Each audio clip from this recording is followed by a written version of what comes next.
saya Nazon Lijali dan teman saya Hafizan Golvi Pakaya. Di sini kami akan membahas 10 prinsip usability menurut Jacob Nielsen dan bagaimana mereka dapat mengimplementasikan pada website, peta atau maps. Oke, kita masuk di pembahasan pertama. Feasibility satu sistem. Menampilkan status pencarian lokasi atau pemuatan peta dengan indikator visual seperti progres atau animalis loading saat peta sedang dimuat atau diperbarui. Nah, yang kedua itu ada kesesuaian antara sistem dan dunia nyata.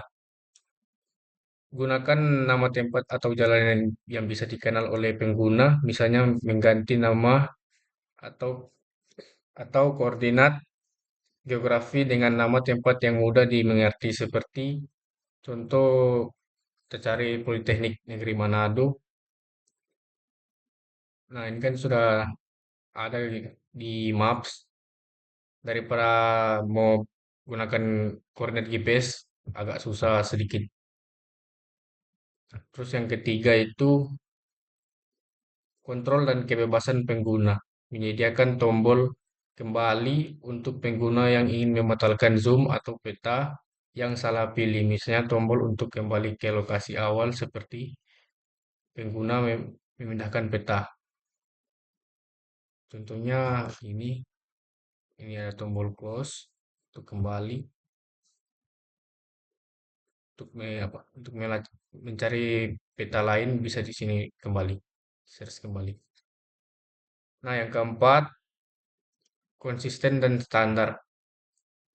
Menggunakan ikon peta standar yang familiar seperti ikon poin, lokasi, dan kontrol navigasi yang sistem disuruh situs seperti sebagai contoh tombol zoom out terletak di tempat yang sama setiap halaman berikut.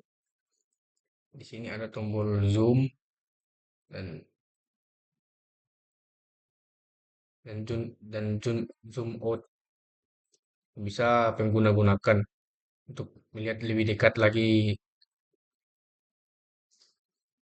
lokasi yang sudah dicari.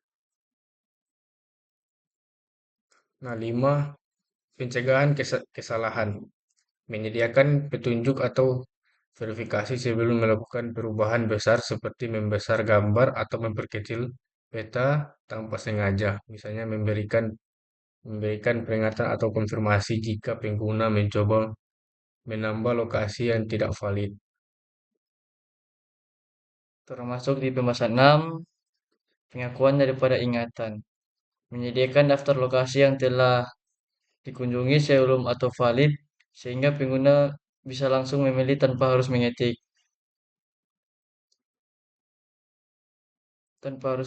Ulang alamat atau mencari lokasi yang sama berulang kali. Jadi, orang bisa pergi ke lokasi tanpa harus mengetik, guys. Oke, itu masuk di pembahasan 7, fleksibil- fleksibilitas dan efensi pengguna. Menyediakan pin, menyediakan pintasan keyboard untuk pengguna berpengalaman seperti menggunakan tombol untuk membesar atau perkecil peta dan tempat atau memindahkan peta dan lokasi tertentu tanpa perlu mengetik beberapa kali. Oke, itu masuk di pembahasan 8, desain, esensi, dan minimalis. Menyederhanakan elemen desain seperti kontrol navigasi, ikon, dan informasi. Peta yang hanya menampilkan peta yang men- peta yang hanya menampilkan data penting tanpa memanjiri pengguna dengan informasi yang tidak perlu. Oke, itu masuk di pembahasan 9, membantu pengguna mengenali dan memulihkan dari kesalahan. Jika pengguna memasuki alamat yang salah atau lokasi yang tidak dapat ditemukan, tampilkan pesan yang jelas seperti lokasi tidak ditemukan, periksa, periksa kembali alamat Anda, dan tawarkan opsi untuk memperbaiki. Jadi, orang kalau pada salah alamat, orang bisa buka ulang. Termasuk di pembahasan 10, bantuan dan dokumentasi.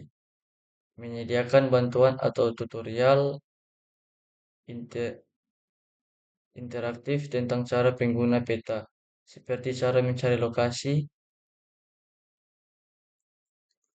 orang lihat, cari, orang mencari politeknik atau rumah makan, orang bisa cari. Mengerti metode tampil atau menyediakan lokasi favorit, ini bisa dalam bentuk tutorial atau video pendek. Jadi orang bisa pergi ke, orang bisa cari ke restoran atau ATM. Jadi sini sudah tersedia guys. Oke.